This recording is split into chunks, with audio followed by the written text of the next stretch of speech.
कहानी को पूरा समझने के लिए कहानी के पिछले सभी भागों को ज़रूर देखें। उसका लिंक मैं आप लोगों को डिस्क्रिप्शन बॉक्स में दे दूंगी और साथ में कमेंट बॉक्स में पिन भी कर दूंगी, तो आप वहां से भी जाकर देख सकते हैं। स्नेहा मुस्कुराते हुए अंगद को देख रही थी, जिसने अभी अभी उसके फोरहेड पर किस किया था, और उन दोनों को यूं देखकर मिस कपूर ने गुस्से से अपनी मुट्ठियां कस ली थी। अंगद और स्नेहा के बीच ये प्यार देखकर उसके चेहरे पर गुस्सा साफ न झलक रहा था, लेकिन अब अंगद ने जब उसकी तरफ अपनी नज़रें घुमाई तो उसने एकदम से खुद को नॉर्मल कर लिया और मुस्कुराते हुए बोली, आप दोनों एक दूसरे के साथ बहुत अच्छे लगते हैं। कहना पड़ेगा आपको मिसेज मित्तल, आप बहुत ज़्यादा लकी हैं जो मिस्टर मित्तल आपसे इतना ज़्यादा प्यार करते हैं। आपको कभी किसी की नज़र ना लगे। स्नेहा मुस्कुराते हुए बोली, किसी की नज़र हम दोनों को लग भी नहीं सकती। जो प्यार दिल से होता है वो यूं ही किसी की नज़र लगने से टूटता नहीं, और जो सिर्फ दिखावे का हो तो दिखावे की चीज़ तो नज़र लगने तक का इंतज़ार भी नहीं करती, वो बिना नज़र के भी टूट ही जाती है।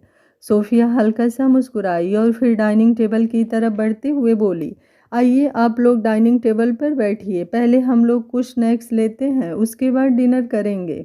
ये बोलते हुए उसने सर्वेंट की तरफ देखा तो उन लोगों ने तुरंत स्नैक्स के लिए प्लेट्स वगैरह लगाना शुरू कर दिया था, और दो सर्वेंट ने आकर अंगद और स्नेहा के लिए उनकी चेयर पीछे की, लेकिन अंगद ने एक सर्वेंट को अपना हाथ दिखाकर रोक दिया।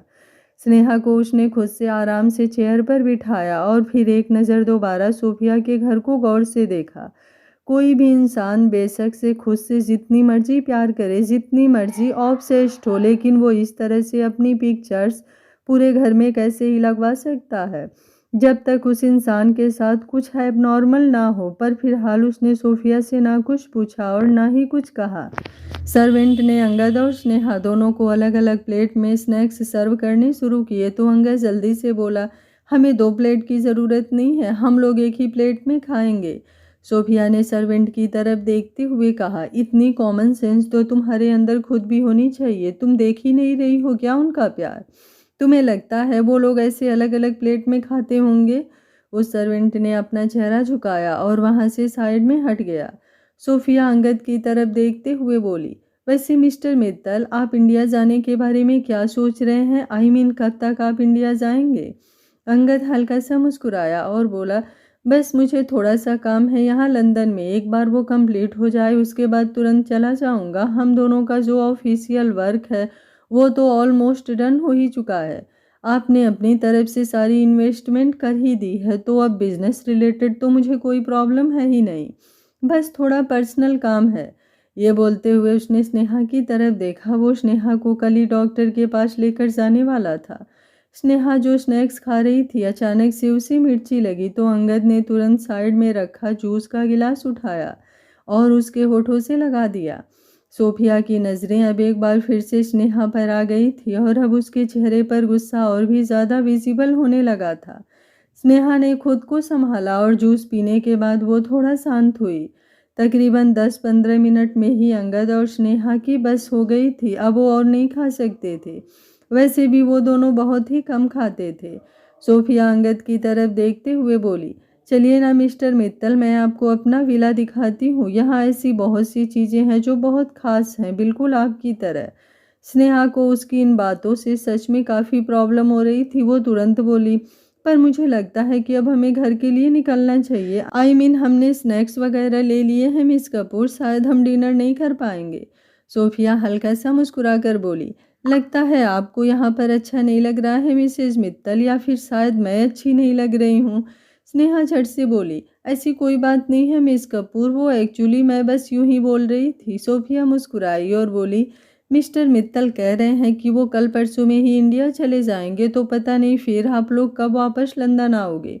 ऐसे में मैं चाहती हूँ कि हमारी ये मुलाकात इतनी यादगार तो हो कि आप लोग मुझे याद रखें। और अभी तो आपको आए हुए मुश्किल से आधा घंटा भी नहीं हुआ और अभी से आप जाने की बातें कर रही हो, तो मुझे सच में अच्छा नहीं लग रहा। अंगद ने स्नेहा को कमर से पकड़ा और बोला, इट्स ओके जान, थोड़ी देर और रुक जाते हैं ना। स्नेहा ने अपना चेहरा हाँ में हिला दिया। सोफिया की नज़र अंगद के हाथ पर ही थी जो अभी भी स्नेहा की कमर पर था। अंगद सोफिया की तरफ देखते हुए बोला, वैसे आपका घर काफ़ी ख़ास ही है मिस कपूर, क्योंकि मैंने ऐसे घर बहुत कम देखे हैं। लगता है आप इस घर में अकेले रहती हैं, आपके साथ कोई रहता नहीं है? सोफिया ने एक गहरी सांस ली और बोली, क्या करूं, कोई मुझे प्यार भी तो नहीं करता। अगर कोई प्यार करता तो मेरे साथ इस घर में रहता, पर प्यार के मामले में काफ़ी अनलक्की हूँ मैं। खैर ये बेकार की बातें छोड़िए, मैं आप लोगों को अपने हाथों से बनी हुई चॉकलेट्स खिलाती हूँ, वो काफ़ी ज़्यादा मज़ेदार है। ये बोलकर उसने एक सर्वेंट की तरफ देखा जो तुरंत वहाँ एक ट्रे लेकर आई। उसने एक चॉकलेट उठाकर अंगद की तरफ बढ़ाया और बोली, ये आपके लिए मिस्टर मित्तल और ये आपके लिए। ये बोलकर उसने एक और चॉकलेट उठाई और स्नेहा की तरफ बढ़ा दी। अंगद और स्नेहा दोनों ही उन चॉकलेट्स की तरफ देख रहे थे, जिनकी पैकेजिंग तो सच में काफ़ी ज़्यादा कमाल थी। अंगद ने अब अपनी वाली चॉकलेट खोली और उसे खाने लगा और स्नेहा ने अपनी वाली चॉकलेट। स्नेहा और अंगद को वो चॉकलेट खाते हुए देख सोफिया के चेहरे पर डेविल स्माइल थी और अब वो मन ही मन बोली, बहुत प्यार है ना तुम दोनों में, और क्या कहा था तुमने कि तुम दोनों के प्यार को किसी की नज़र नहीं लग सकती। पर जिस चीज़ की सोफिया कपूर को नज़र लग जाए वो भला कैसे ना तबाह हो। ये बोलते हुए उसकी नज़र स्नेहा पर थी, जो अब अंगद का हाथ पकड़कर बोली, मुझे वॉशरूम जाना है। अंगद ने हैरानी से उसकी तरफ देखा, बिकॉज स्नेहा की एक खासियत थी कि वो बेशक से बाहर कहीं भी जाए, लेकिन वॉशरूम वो बाहर का बहुत कम यूज़ करती थी। उसने अब सोफिया की तरफ देखा तो सोफिया झट से बोली, दिस साइड, मैं एक सर्वेंट को बोलती हूँ, वो आपको ले जाएगी। ये बोलकर उसने एक सर्वेंट को इशारा किया तो वो तुरंत वहाँ पर आई और स्नेहा उसके साथ वॉशरूम की तरफ चली गई। स्नेहा को खुद नहीं पता था कि उसे ऐसे अचानक से वॉशरूम क्यों जाना पड़ा, लेकिन उसे बहुत ज़ोरों से प्रेशर फील हो रहा था। अब वो वॉशरूम में आई और फिर उसने अच्छे से दरवाज़ा बंद किया और वॉशरूम यूज़ करने लगी। वहीं दूसरी तरफ अंगद की आंखों के सामने एकदम से धुंधलापन छाने लगा था। उसने अपने सिर पर अपना हाथ रख लिया था। ज़्यादा वक्त नहीं लगा उसे समझने में कि सोफिया की उन चॉकलेट्स में ज़रूर कुछ ना कुछ गड़बड़ थी, जिसे खाकर स्नेहा को वॉशरूम जाना पड़ा और उसे अचानक से ही सब कुछ धुंधला नजर आने लगा। वो सोफिया की तरफ देखते हुए बोला, तुमने तुमने उन चॉकलेट में कुछ मिलाया था? उसका सवाल सुनते हुए सोफिया के चेहरे की वो डेविल स्माइल और भी ज़्यादा गहरी हो गई। सुबह का वक्त, अंगद की आंखें खुली और उसके होठों से आह निकली। उसका सर हद से ज़्यादा दर्द हो रहा था। उसने तुरंत अपने माथे पर अपना हाथ रख लिया था। पहले तो कुछ पल उसे समझ ही नहीं आया कि वो कहाँ है, और फिर जब उसे कल रात की बातें याद आई तो उसका दिमाग एकदम से सुन्न पड़ गया। वो तुरंत अपनी जगह पर उठकर बैठा। दूसरे ही पल उसकी नज़र अपनी बगल में सोई हुई सोफिया पर गई, जिसने एक पतली सी नाइटी पहनी हुई थी जो नेट की थी और उसमें उसकी पूरी बॉडी रिवील हो रही थी। और अब अंगद ने अपनी बॉडी की तरफ देखा जहाँ पर उसने सिर्फ पैंट पहनी हुई थी। खुद को सोफिया के साथ यूं देखते हुए उसके होश उड़ गए थे और फिर उसके होठों से धीमी सी आवाज़ में निकला, स्नेहा वो कहाँ है? सोफिया जो शायद नींद में होने का नाटक कर रही थी, वो अब अपनी जगह से उठी और बैठकर मुस्कुराते हुए बोली, good morning mister Mittal. Angad ने गुस्से से अपने दांत पीस लिए। उसे वो चॉकलेट्स बहुत अच्छी तरह से याद थी जो उसने और स्नेहा ने खाई थी। अगर उसका ये हाल है तो ना जाने स्नेहा का क्या हाल होगा। यह सोच सोच कर उसका दिल बैठा जा रहा था, इसलिए वो फिलहाल सोफिया के साथ कोई फालतू बहस भी नहीं करना चाहता था। वो तुरंत अपनी जगह से उठा। उसने अपनी नज़रों को इधर उधर घुमाया। वो अपने कपड़े ढूंढ रहा था और फिर वहीं उसे अपनी शर्ट और ब्लेज़र मिला, तो उसने तुरंत अपने कपड़ों को पहना। साइड टेबल पर उसका फ़ोन और उसकी गाड़ी की चाबी वगैरह भी रखी थी। उसने तुरंत वो सब उठाया और स्नेहा स्नेहा चिल्लाते हुए बाहर की तरफ आया। सोफिया के चेहरे पर डेविल स्माइल थी।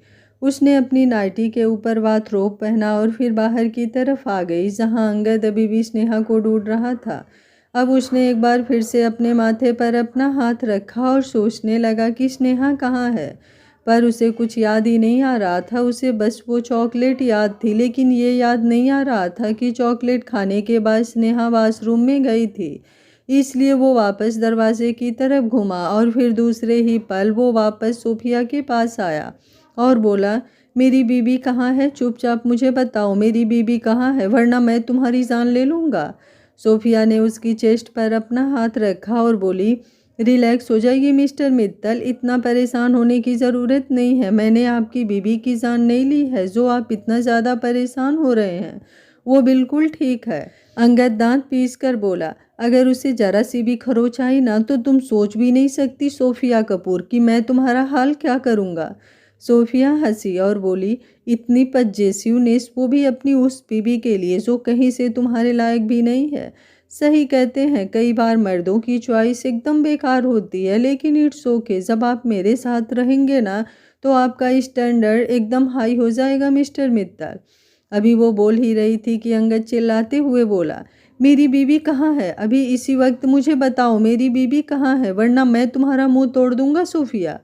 सोफिया अब उसके और भी ज़्यादा करीब हुई और बोली, बता रही हूँ, ज़रा पेशेंस तो रखिए मिस्टर मित्तल। आप खुद याद कीजिए, आपकी बीबी कल रात कहाँ गई थी जब मैंने उसे वो चॉकलेट दी थी?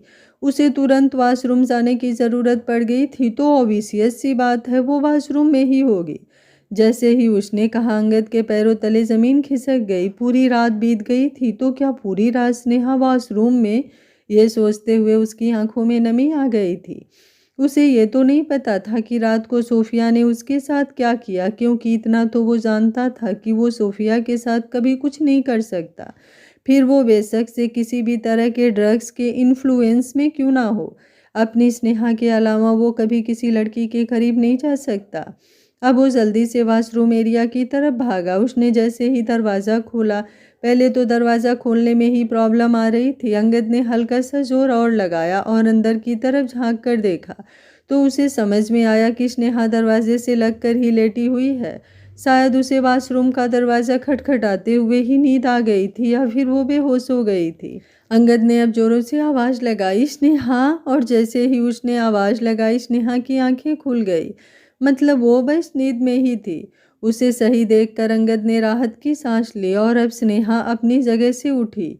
उसकी बॉडी में काफ़ी ज़्यादा दर्द हो रहा था। पूरी रात वो ठंड में यूं ही नीचे ज़मीन पर लेटी रही। उसकी क्या हालत हो रही थी उसके अलावा सिर्फ अंगद ही समझ सकता था। जैसे ही वो वहाँ से साइड हटी, अंगद ने भी तुरंत दरवाज़ा खोल दिया था और फिर दूसरे ही पल स्नेहा उसकी बाहों में सिमट गई थी।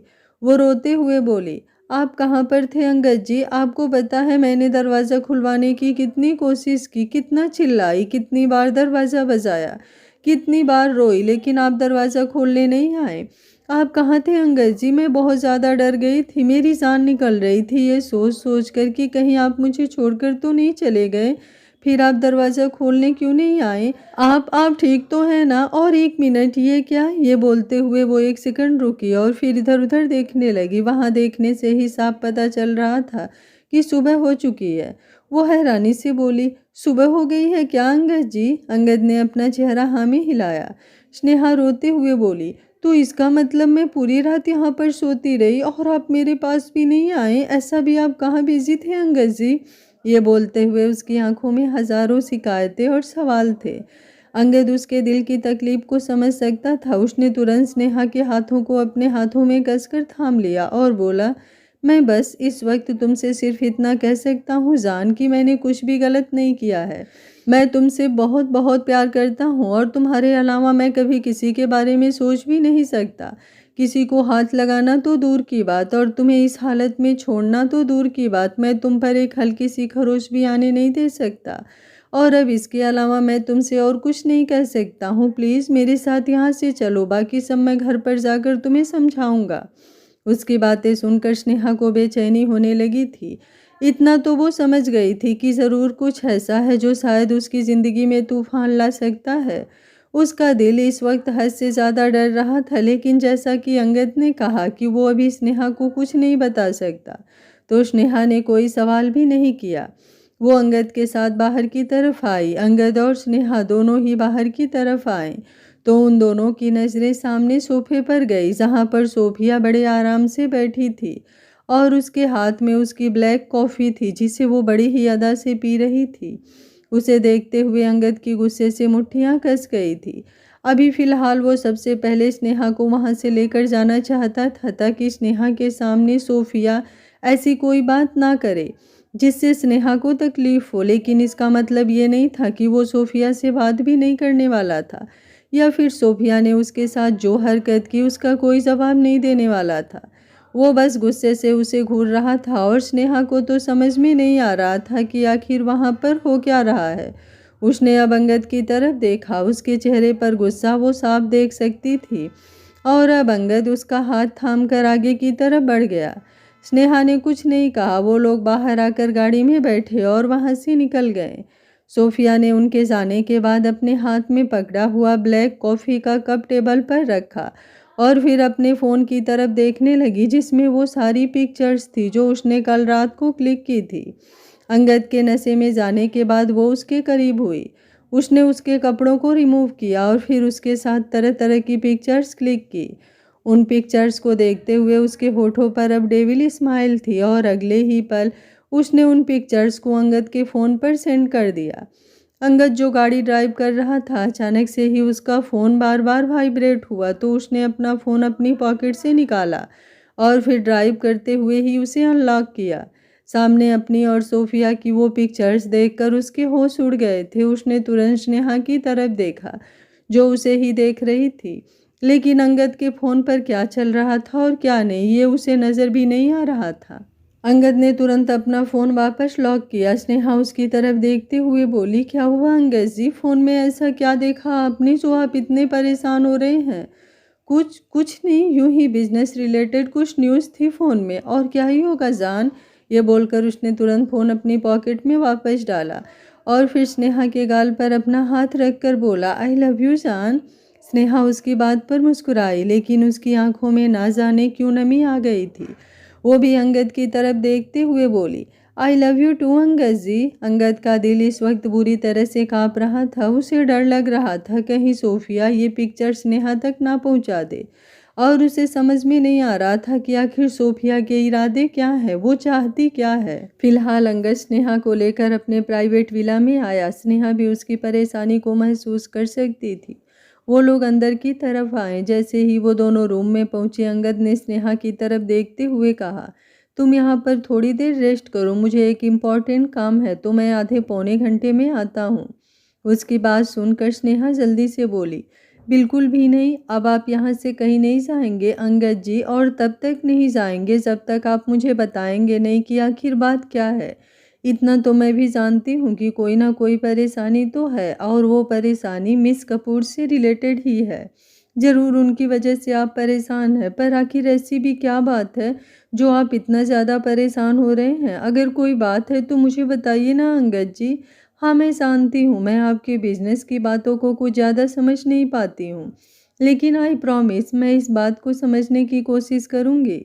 उसकी बात पर अंगद ने उसके गाल पर अपना हाथ रखा और हल्का सा मुस्कुराकर बोला, कोई परेशानी नहीं है जान, कोई भी परेशानी नहीं है।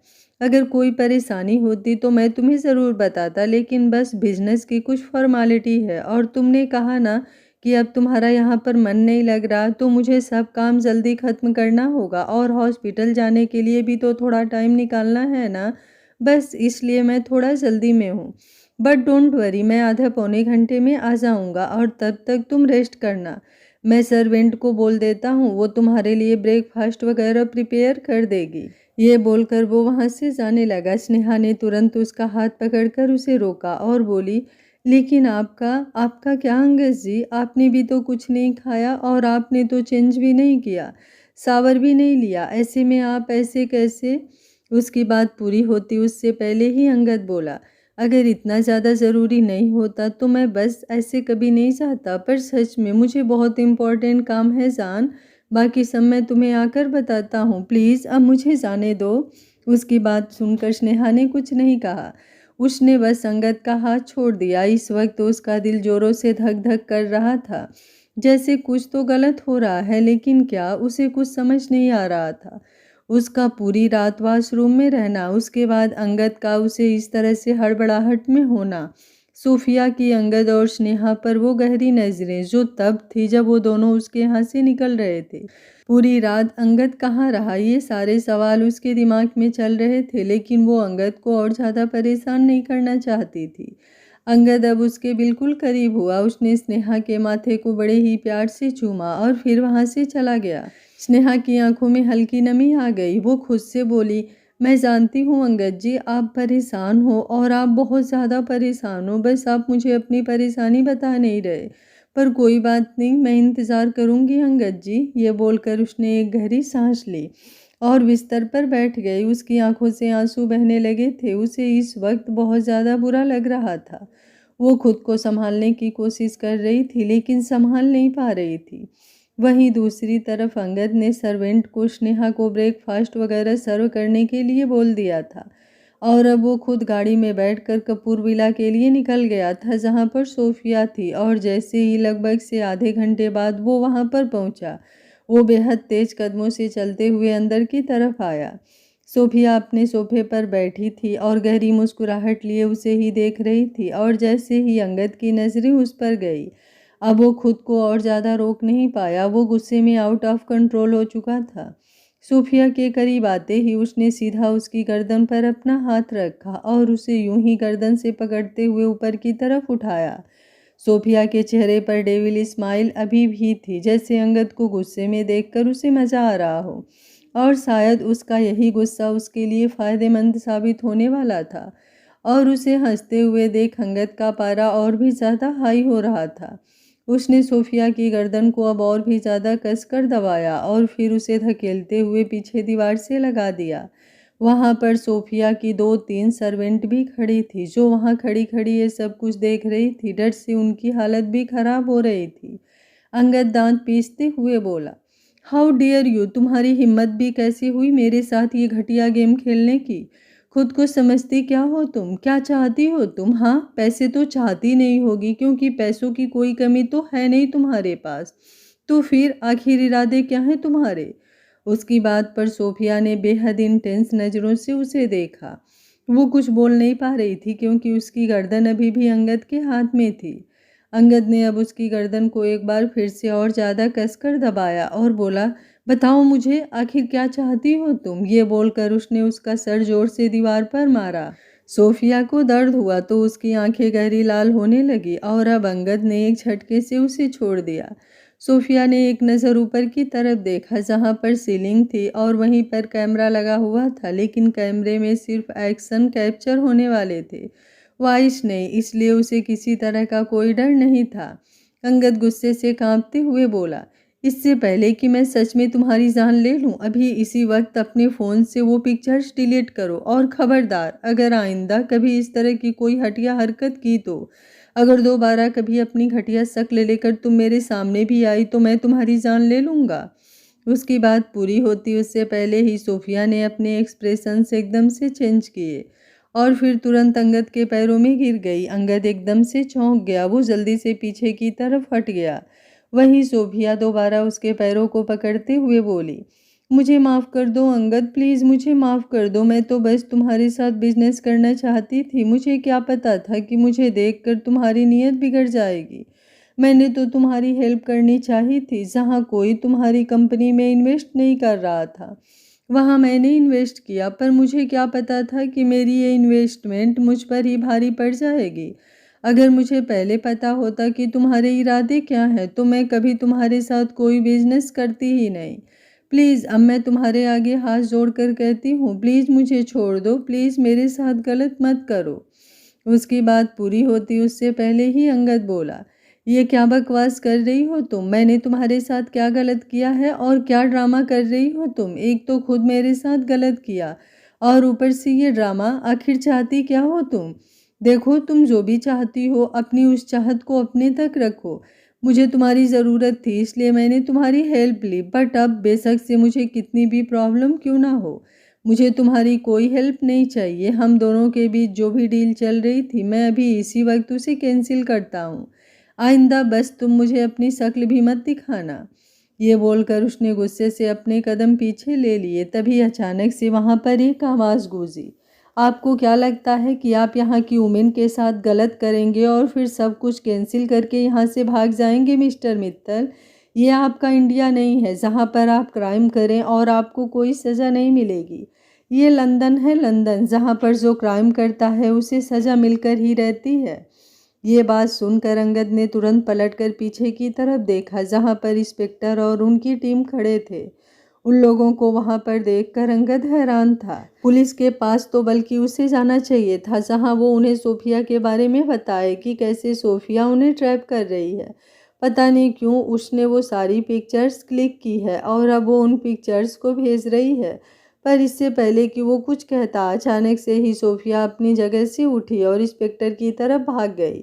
वो अपने दोनों हाथ जोड़कर बोली, please help me inspector, please help me, please arrest this person, he has raped me and now he is torturing me, he is abusing me and treating to kill me. ये बोलते हुए वो ऐसे रोने लगी थी जैसे सच में अंगद ने ना जाने उसके साथ क्या ही कर दिया हो। उसकी बात सुनकर अंगद के पैरों तले ज़मीन खिसक गई और अब एक कांस्टेबल ने हथकड़ी निकाली और फिर अंगद की तरफ बढ़ा दिया। अंगद के तो होश ही उड़े हुए थे और वो कांस्टेबल उसे हथकड़ी पहनाते हुए बोला, you are under arrest mister Angad Mittal, now you will see London police तुम्हारे साथ क्या करती है। अंगद तुरंत बोला, लेकिन मैंने किया क्या है, मेरी गलती क्या है, मैंने तो कुछ किया ही नहीं। मिस कपूर खुद मुझे फंसाने की कोशिश कर रही हैं, गलती तो इन्होंने मेरे साथ किया है। उसकी बात पूरी होती उससे पहले ही कांस्टेबल बोला, अब ये तो हम तुम्हें पुलिस स्टेशन चलकर बताएंगे कि तुमने किया क्या है। ये बोलकर उन लोगों ने अंगद को बाहर लेकर जाना शुरू कर दिया और अंगद की नज़रें अब सोफिया पर गई, जहां उसने अपनी आंखों से बहते हुए आंसुओं को अपनी उंगली से बड़ी ही अदा के साथ साफ किया। उसके होठों पर इस वक्त डेविल स्माइल थी। उसकी वो स्माइल देखकर अंगद की गुस्से से मुट्ठियां कस गई। सुबह से शाम हो गई थी लेकिन अभी तक अंगद घर नहीं आया था। स्नेहा बार बार उसके फ़ोन पर कॉल कर रही थी लेकिन उसका नंबर लग ही नहीं रहा था। स्नेहा ने अब इंडिया में आशुतोष को कॉल किया तो आशुतोष ने उसका कॉल रिसीव किया। स्नेहा ने उससे तुरंत अंगद के बारे में पूछा लेकिन आशुतोष ने भी आगे से यही कहा कि उसे अंगद के बारे में कुछ नहीं पता। वो खुद अंगद को कॉल करने की कोशिश कर रहा है लेकिन अंगद का नंबर लग ही नहीं रहा है। उसकी बात सुनकर स्नेहा अब और ज़्यादा परेशान हो गई थी। आशुतोष ने अंगद के लंदन वाले ऑफिस में भी कॉल कर लिया था लेकिन वहाँ पर भी अभी तक अंगद की कोई खबर नहीं थी। स्नेहा ने आशुतोष का कॉल डिस्कनेक्ट किया और दोबारा अंगद को कॉल करने लगी और अब अंगद का फ़ोन मिला, पर फ़ोन मिलने के बावजूद भी किसी ने सामने से उसका कॉल रिसीव नहीं किया। स्नेहा की आंखों में अब नमी तैर गई। वो खुद से ही बोली, मैं यूं ही हाथ पर हाथ धरकर नहीं बैठ सकती, मुझे अंगद जी को घर से बाहर जाने ही नहीं देना चाहिए था। वो ऑलरेडी इतना ज़्यादा परेशानी में थे और ऊपर से वो ना जाने कहाँ गए। ये बोलते हुए अचानक ही उसके दिमाग में सोफिया का ख्याल अटका। ये सब कुछ सोफिया से ही तो शुरू हुआ था। वो अब कुछ सोचते हुए बोली, सोफिया, मुझे सोफिया के पास जाना होगा, शायद वही मुझे बता सकती है कि अंगद जी कहाँ हैं। उसके घर में जाना बहुत अजीब है और अंगद जी ने मना भी किया था कि मुझे कहीं बाहर नहीं जाना, लेकिन I am so sorry Angad ji, आपके लिए ही मैं आज आपकी बात को तोड़ रही हूँ। ये बोलकर उसने तुरंत अपना फ़ोन और पर्स लिया और बाहर की तरफ आई। बाहर आकर उसने ड्राइवर को कपूर विला लेकर चलने के लिए कहा। ड्राइवर को कपूर विला के बारे में ऑलरेडी ही पता था। स्नेहा उसके साथ गाड़ी में बैठी और वो दोनों तुरंत वहाँ से निकल गए। तकरीबन आधे घंटे बाद स्नेहा की गाड़ी विला के बाहर आकर रुकी और वो तुरंत गाड़ी से निकलकर अंदर की तरफ आई।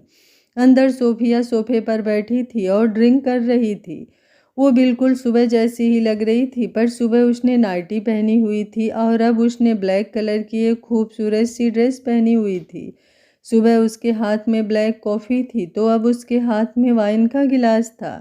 जैसे ही उसने स्नेहा को देखा उसके होठों पर तिरछी मुस्कुराहट आ गई थी। उसे देखते ही वो तुरंत बोली, आओ आओ स्नेहा, मैं तुम्हारा ही इंतज़ार कर रही थी। काफ़ी वक्त लगा दिया तुमने आने में, लेकिन देर आए दुरुस्त आए, यही कहते हैं ना हिंदी में। सॉरी अगर मैंने कुछ गलत कह दिया हो तो। एक्चुअली मेरी हिंदी इतनी भी ज़्यादा अच्छी नहीं है, बस मॉम से जितनी सीखी उतनी ही आती है। उसकी बात सुनते हुए स्नेहा उसके सामने आकर खड़ी हुई और बेहद परेशानी भरे लहजे में बोली, अंगद जी कहाँ हैं? सोफिया मुंह बनाते हुए बोली, मुझे तो लगा यहाँ पर तुम मेरे लिए आई हो, लेकिन तुम तो अपने अंगद जी के बारे में पूछ रही हो। इतना भी क्या अपने अंगद जी से प्यार की? हर बार बस तुम उनकी ही बात करती रहती हो, कभी तो कुछ और बात भी करो ना। ये बोलते हुए अब वो अपनी जगह से उठी और स्नेहा के करीब आई। स्नेहा को पहले ही शक हो रहा था कि सोफिया में कोई ना कोई प्रॉब्लम है। जब से वो सोफिया के घर आए हैं तब से सब कुछ खराब ही हो रहा है। पहले अंगद का उसके पास ना आना, उसका वॉशरूम में बंद होना, फिर उन दोनों का हड़बड़ाहट में वहाँ से निकलना और अंगद का गायब हो जाना। वो गुस्से से बोली, मतलब मेरा शक बिल्कुल सही है। तुम जैसी सीधी सादी दिखती हो वैसी हो नहीं। मुझे बताओ मेरे अंगद जी कहाँ हैं? मुझे अभी इसी वक्त उनसे मिलना है। और खबरदार, अगर तुमने मेरे अंगद जी को जरा सी भी तकलीफ पहुंचाई तो मैं तुम्हारा मुंह नोच लूंगी। उसकी बात पर सोफिया ने तुरंत अपनी उंगली एकदम से घुमाई और फिर स्नेहा के होठों पर रखते हुए बोली, चुप, यहाँ कैमरे लगे हुए हैं स्नेहा, कहीं ऐसा ना हो कि तुम्हारी कही बात तुम्हारे अंगद जी के लिए भारी पड़ जाए। ऑलरेडी बहुत बड़ी प्रॉब्लम में फंसा हुआ है, कहीं ऐसा ना हो कि तुम्हारी बातों से उसकी प्रॉब्लम और बढ़ जाए। स्नेहा चौंकते हुए बोली, मेरे अंगद जी किसी प्रॉब्लम में हैं? नहीं, ऐसा नहीं हो सकता। तुम बताओ मुझे, वो कहाँ हैं? वो कौन सी प्रॉब्लम में हैं? उन्हें कुछ नहीं हो सकता। उन्हें कोई प्रॉब्लम नहीं हो सकती। सोफिया मुस्कुराई और बोली, वो सब छोड़ो, पहले तो मुझे ये बताओ तुम क्या लोगी? तुम्हारे लिए वाइन लगवाऊं क्या? ये बोलते हुए उसने सामने बार काउंटर की तरफ देखा। स्नेहा गुस्से से बोली, तुम्हारी तरह नहीं हूँ मैं, मुझे बस मेरे अंगद जी चाहिए। तुम मुझे मेरे अंगद जी के बारे में बता रही हो या मैं जाऊँ यहाँ से? मैं खुद मेरे अंगद जी को ढूंढ लूँगी। सोफिया सार्कास्टिकली बोली, अगर तुम खुद से अपने अंगद जी को ढूंढ सकती होती तो यहाँ मेरे सामने आकर नहीं खड़ी होती। पहले तुमने खुद ही अपनी हार कबूल कर ली और अब मेरे सामने एटीट्यूड दिखा रही हो। कहीं ऐसा ना हो कि तुम्हें तुम्हारा ये एटीट्यूड भारी पड़ जाए। उसकी बात सुनकर स्नेहा की बोलती बंद हो गई थी। वो अब बेबस भरी आवाज़ में बोली, मेरे अंगद जी कहाँ हैं? सोफिया ने उसके गाल पर अपना हाथ रखा और बोली, अरे तुम तो रोने लगी। प्लीज़ रो मत। ऐसा नहीं है कि तुम्हारे अंगद जी को कुछ हो गया है। नहीं, उन्हें कुछ नहीं हुआ है। अरे उनसे तो मैं प्यार करती हूँ, ऐसे कैसे उन्हें कुछ होने दूंगी? उसकी बात सुनकर स्नेहा के पैरों तले ज़मीन खिसक गई। उसने ज़ोर से सोफिया को धक्का दिया और चिल्लाते हुए बोली, खबरदार, अगर मेरे अंगद जी के बारे में कोई गलत ख्याल भी तुम अपने दिल में लाई तो मैं जान ले लूँगी तुम्हारी। मेरे अंगद जी सिर्फ मेरे हैं। सोफिया उसके धक्का देने से सोफे पर जाकर गिर गई। अब वो अपनी गुस्से भरी नज़रों से स्नेहा की तरफ देख रही थी। स्नेहा की पूरी बॉडी शिविर कर रही थी। सोफिया अब अपनी जगह से उठी और बोली, ये जो अभी अभी तुमने हरकत की है ना, इसकी सज़ा अब ये है कि मैं तुम्हें तुम्हारे अंगद जी के बारे में कुछ नहीं बताने वाली। जाओ, जाकर खुद से पता लगा लो कि वो कहाँ है। और हाँ, वो जिस प्रॉब्लम में है उस प्रॉब्लम से भी उसे छुड़ा लेना, क्योंकि अब मैं तो तुम्हारी कोई हेल्प करने वाली नहीं। उसकी बात सुनकर स्नेहा दंग रह गई। उसे सोफिया का कोई डर नहीं था, लेकिन अंगद के लिए वो डर रही थी, क्योंकि अंगद को वो सुबह से कॉल कर रही थी लेकिन उसका नंबर नहीं लग रहा था। और सोफिया कह रही है कि वो अंगद के बारे में जानती है। ऐसे में वो कैसे ही वहाँ से अंगद के बारे में पता लगाए बिना जा सकती थी। वो तुरंत बोली, आई एम सॉरी, एक्चुअली मुझे गुस्सा आ गया था तो मैंने तुम्हें धक्का दे दिया। आइंदा मैं तुम्हारे साथ ऐसा कुछ नहीं करूँगी। पर प्लीज़ मुझे अंगद जी के बारे में बता दो ना, प्लीज़, मैं तुमसे रिक्वेस्ट करती हूँ। सोफिया सोफे पर जाकर बैठी और अपने एक पैर के ऊपर दूसरा पैर रखकर बड़े ही एटीट्यूड भरी आवाज़ में बोली, तुम पर थोड़ा बहुत तरस तो आ रहा है मुझे, लेकिन इतना भी नहीं कि मैं तुम्हें अंगद के बारे में बताऊं। अगर तुम मेरे सामने थोड़ा सा गिड़गिड़ाओ तो शायद मुझे तुम पर थोड़ा ज़्यादा तरस आ जाए। उसकी बातों पर स्नेहा को हद से ज़्यादा बेबसी और शर्मिंदगी महसूस हो रही थी। आज तक अंगद ने ना कभी किसी के सामने सर झुकाया था और ना ही अपनी फैमिली में से किसी को झुकाने दिया था, लेकिन आज उसे सोफिया के सामने खुद को झुकाना पड़ रहा था। उसने अपने हाथ जोड़ लिए और फिर सोफिया की तरफ देखते हुए बोली, प्लीज़ मुझे मेरे अंगद जी के बारे में बता दो। सोफिया झट से बोली, मैं तुम्हें अंगद के बारे में तो बताऊंगी, लेकिन पहले ये जान लो कि अब अंगद तुम्हारा नहीं मेरा है। उसकी बात पर स्नेहा उसकी तरफ देखती रह गई और सोफिया अब अपनी जगह से उठी और अगले ही पल सामने कबोर्ड की तरफ गड़ गई। उसने कबोर्ड में से कुछ डॉक्यूमेंट्स निकाले और उन्हें लेकर स्नेहा की तरफ वापस आई। स्नेहा हैरानी से सोफिया की तरफ देख रही थी और सोफिया ने अब वो डॉक्यूमेंट्स टेबल पर पटकते हुए कहा, अगर अपने अंगद जी को बचाना चाहती हो तो इन पर साइन करो। ये तुम्हारे और तुम्हारे अंगद जी के डिवोर्स पेपर्स हैं, जिसके बाद तुम्हारे अंगद जी तुम्हारे नहीं रहेंगे, वो सिर्फ मेरे होंगे, बिकॉज इनके बाद मैं अंगद से लीगली शादी करने वाली हूँ। जैसे ही उसने कहा, स्नेहा को ऐसा लगा जैसे किसी ने उसकी जान मांग ली हो और उसे अपनी जान के पेपर पर साइन करने के लिए कहा हो। उसकी पूरी बॉडी सुन्न पड़ गई थी। सोफिया ने अब टेबल पर रखा हुआ पेन उठाया और स्नेहा की तरफ बढ़ाते हुए बोली, साइन करो इन पर और अगले आधे घंटे में अंगद जिस भी प्रॉब्लम में है उस प्रॉब्लम से आज़ाद हो जाएगा। और अगर तुमने साइन नहीं किया ना, mark my words Sneha Mittal, तुम पूरी ज़िंदगी अंगद के लिए तड़पती रह जाओगी। लेकिन आई विल मेक श्योर कि वो जहाँ भी है वहाँ से एक पल के लिए भी बाहर ना आ पाए। उसकी इस बात पर स्नेहा की आंखों से आंसू बहने लगे थे। उसे तो ये भी नहीं पता था कि आखिर अंगद है कहाँ पर, जो वो उसे ढूंढ लेती, उसे उस प्रॉब्लम से बाहर निकाल लेती। उसका दिल दहलने लगा था। उसने सोफिया के हाथ में पकड़े हुए पेन की तरफ देखा और फिर अपना कांपता हुआ हाथ उस पेन की तरफ बढ़ा दिया। स्नेहा की अंगुलियां उस पेन को छूने ही वाली थी कि अचानक से ही पीछे से अंगद की आवाज़ आई, तुम्हें किसी पेपर पर साइन करने की ज़रूरत नहीं है जान। जैसे ही स्नेहा ने ये आवाज़ सुनी उसकी आंखें बड़ी हो गई। उसने तुरंत पलटकर पीछे की तरफ देखा जहाँ से अंगद आ रहा था। उसके साथ नीलेश भी था और साथ में इंस्पेक्टर और उनकी टीम भी। उन सबको वहां पर देखकर सोफिया के पैरों तले ज़मीन खिसक गई थी। वो इस वक्त पूरी तरह से सुन्न हो गई थी। वहीं स्नेहा ने जैसे ही अंगद की तरफ देखा, उसने राहत की सांस ली और फिर अपने लड़खड़ाते हुए कदम के साथ ही अंगद की तरफ भागने लगी थी। भागते हुए वो अचानक से गिरने को हुई तो अंगद भी तुरंत उसकी तरफ आया और फिर अगले ही पल उसने स्नेहा को अपनी बाहों में संभाल लिया था। स्नेहा रोते हुए बोली, कहाँ चले गए थे आप अंगद जी? आपको पता है मैं आपके लिए कितना परेशान हो गई थी। और इस सोफिया ने कहा कि अगर मुझे आपको सही सलामत देखना है तो मुझे मुझे आपको डिवोर्स देना होगा। मैं डिवोर्स पेपर पर साइन करने वाली थी अंगद जी। ये बोलते हुए वो बुरी तरह से सुबक रही थी और अंगद ने अब उसका चेहरा अपने हाथों में थामा और बोला, तुम्हें किसी पेपर पर साइन करने की ज़रूरत नहीं है जान। तुम इस अंगद मित्तल को कभी डिवोर्स नहीं दोगी। हमारा डिवोर्स तो तब नहीं हुआ जब मैं चाहता था, और अब तो ये अंगद मित्तल तुम्हें कभी खुद से अलग होने भी नहीं देगा। ये बोलते हुए उसने अपने जबड़े कस रखे थे और अब उसकी गुस्से भरी नज़रें सोफिया पर थी। सोफिया ने भी गुस्से से अपनी मुट्ठियां कस ली। अब वो जल्दी से आगे की तरफ आई और इंस्पेक्टर की तरफ देखते हुए बोली, ये सब क्या है? मैंने आपको कहा था ना, इस इंसान ने मेरे साथ ज़बरदस्ती की है। मैंने आपको पिक्चर्स भी दी है, तो अब तक आपने कोई एक्शन क्यों नहीं लिया? ये इंसान यहाँ मेरे घर पर क्या कर रहा है? मैंने आपको लाइव कैमरा रिकॉर्डिंग भी दी है कि कैसे ये इंसान मेरे साथ ज़बरदस्ती कर रहा है। इसने मुझे मारने की धमकी तक। उसकी बात पूरी होती उससे पहले ही एक लेडी कांस्टेबल आगे की तरफ आई और सोफिया के हाथों की तरफ हैंड कप बढ़ाते हुए बोली, you are under arrest miss Kapoor.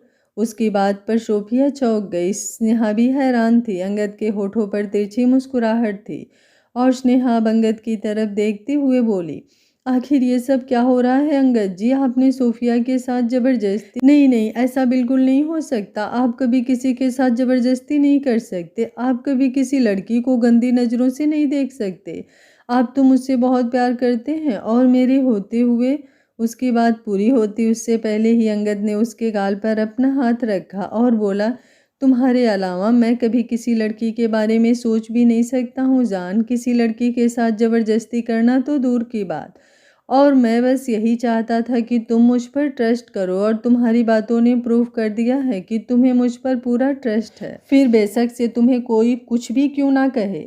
उसकी बात पर सोफिया गुस्से से कांपते हुए बोली, तुम्हारे पति ने मेरे साथ ज़बरदस्ती की है। उसने कल पूरी रात मेरे साथ बिताई है। अगर तुम्हें नहीं यकीन तो ये देखो, ये हैं हम दोनों की पिक्चर्स।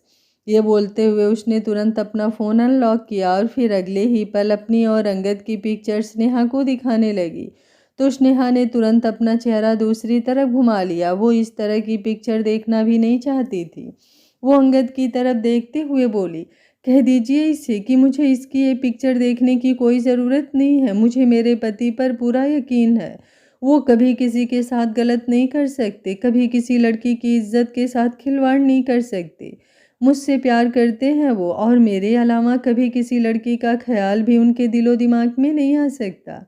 सोफिया गुस्से से चिल्लाते हुए बोली, तुम सब लोग पागल हो गए हो क्या? मैं तुम सब लोगों को पिक्चर्स दिखा रही हूँ और फिर भी तुम्हें मेरी बातों पर यकीन नहीं हो रहा है।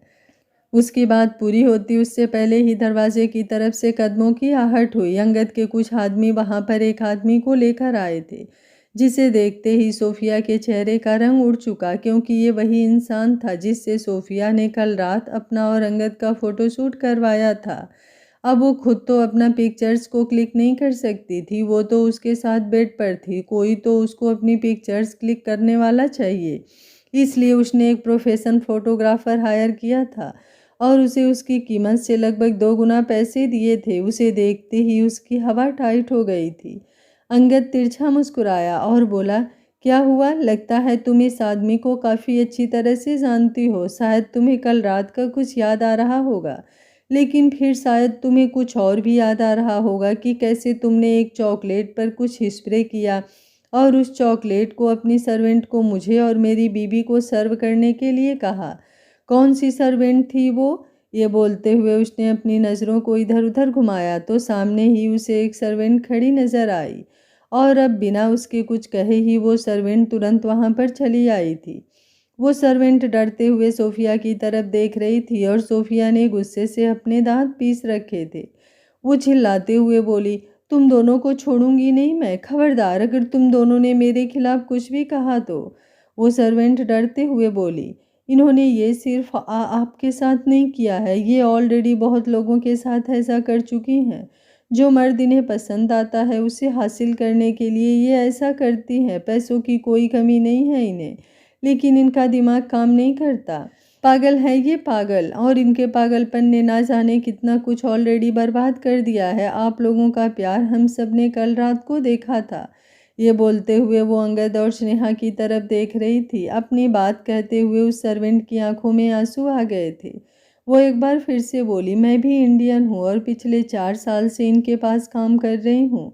आज तक मैंने इनका पागलपन बहुत बार देखा है और उस पागलपन से लोगों को नुकसान पहुंचाते हुए भी देखा है, लेकिन पता नहीं क्यों इस बार मैं चुप नहीं रह पाई। मैं नहीं चाहती कि आप दोनों की जोड़ी टूटे। भगवान आप दोनों का प्यार हमेशा सलामत रखे। बस इसलिए शायद आज मेरे में इतनी हिम्मत आ गई कि मैं इनका पर्दाफाश कर सकूं। उसकी बात सुनते हुए सोफिया ने गुस्से से अपनी मुट्ठियां कस रखी थी। वो फोटोग्राफर डरते हुए बोला, मैंने अपना मुंह नहीं खोला। वो तो ये आदमी आया था मेरे पास और इसने मुझे पैसों का लालच दिया तो मैं। ये बोलते बोलते वो चुप हो गया था। उसका इशारा नीलेश की तरफ था। इंस्पेक्टर सोफिया की तरफ देखते हुए बोला, शक तो हमें तुम पर पहले भी था, क्योंकि ये पहला केस नहीं है। इससे पहले भी तुम 2 लोगों को अरेस्ट करवा चुकी हो। ये बोलकर कि उन्होंने तुम्हारे साथ जबरदस्ती की और फिर तुम खुद ही अपनी कंप्लेंट वापस ले लेती हो। और आज जब तुमने तीसरी बार किसी के खिलाफ रिपोर्ट की तो हमारा शक और भी ज़्यादा गहरा हो गया था। मिस्टर मित्तल के बारे में पता लगवाया है हमने और उनकी हिस्ट्री एकदम क्लियर है। उन्होंने कोई क्राइम नहीं किया है, बल्कि वो एक अच्छे रुतबे वाले इंसान हैं। और फिर उसके बाद तुम्हारे खिलाफ जो प्रूफ मिले उन्होंने सब कुछ क्लियर कर दिया है। तुम्हारे इस फ्रॉड के बारे में तो सबको पता ही है, और बिजनेस में तुम जो फ्रॉड कर रही हो उनके बारे में भी हमने पता लगवा लिया है, थैंक्स टू मिस्टर मित्तल जिन्होंने हमारी हेल्प की। उनकी बात सुनकर सोफिया की नज़रें अंगद की तरफ उठ गई थी। उसके चेहरे का रंग उड़ गया था। यहाँ पर तो उसका पर्दाफाश हो चुका था, लेकिन क्या अंगद ने उसके बिजनेस रिलेटेड भी कुछ प्रूफ पुलिस को दिए हैं? ये सोचकर उसका दिमाग घूम गया था। अंगद गहरी मुस्कुराहट के साथ बोला, तुमने क्या सोचा कि अंगद मित्तल पहली बार किसी के साथ बिजनेस करने जा रहा है? बिल्कुल भी नहीं। जब वो किसी के साथ बिजनेस करता है तो सामने वाले की सारी हिस्ट्री ऑलरेडी अपने सामने निकलवा कर रख लेता है। और तुम कैसी औरत हो ये मुझे बहुत अच्छी तरह से पता था, लेकिन फिर भी मैंने तुम्हें एक मौका दिया। कल रात मैं तुम्हारे घर पर आया, पर मुझे क्या पता था कि तुम इतनी जल्दी वार कर दोगी। मैं तो सोच रहा था कि शायद तुम काफ़ी टाइम लोगी, इसलिए कल रात के लिए मैं प्रिपेयर नहीं था। लेकिन इसका मतलब ये नहीं था कि मैं तुम्हारे जाल में फंस जाऊंगा।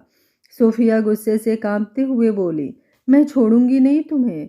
अंगद एक बार फिर से मुस्कुराया और बोला, पहले जाकर अपनी बेल तो करवाओ, क्योंकि जितने कारनामे तुम्हारे सबके सामने आए हैं ना, उसके हिसाब से तुम्हें बेल नहीं मिलने वाली। ये बोलकर वो एक बार फिर से हंसा। स्नेहा तुरंत उसके करीब हो गई थी और इंस्पेक्टर ने तो उन्होंने तुरंत सोफिया के हाथों में ऑलरेडी डाल चुके हैंडकफ को बंद किया और फिर उसे अपने साथ लेकर जाने लगे। सोफिया ने अपने कदमों को रोका और अंगद की तरफ देखते हुए बोली, तुम बहुत पछताओगे मिस्टर मित्तल, बहुत ज़्यादा। तुम सोच भी नहीं सकते तुमने किसके साथ पंगा लिया है। Just wait and watch. अगर मैंने तुम्हारी पूरी ज़िंदगी बर्बाद नहीं कर दी तो मैं भी सोफिया कपूर नहीं। अंगद ने इंस्पेक्टर की तरफ देखा और बोला, प्लीज इसे ले जाइए, मेरे सिर में दर्द हो रहा है। यहाँ मैं अपनी वाइफ के साथ हनीमून स्पेंड करने आया था, पर ऐसे लोगों की वजह से मेरा हनीमून स्पॉइल हो गया है। उसकी बात पर इंस्पेक्टर तुरंत सोफिया को बाहर की तरफ ले गए और अंगद ने अब स्नेहा की तरफ देखा। स्नेहा जल्दी से अंगद के सीने से लग गई थी। आज का पार्ट आप लोगों को कैसा लगा कमेंट बॉक्स में अपनी राय ज़रूर दीजिएगा। कहानी अच्छी लग रही है तो एक भी लाइक ज़रूर करिएगा। Thank you for watching. मिलते हैं कहानी के अगले भाग में।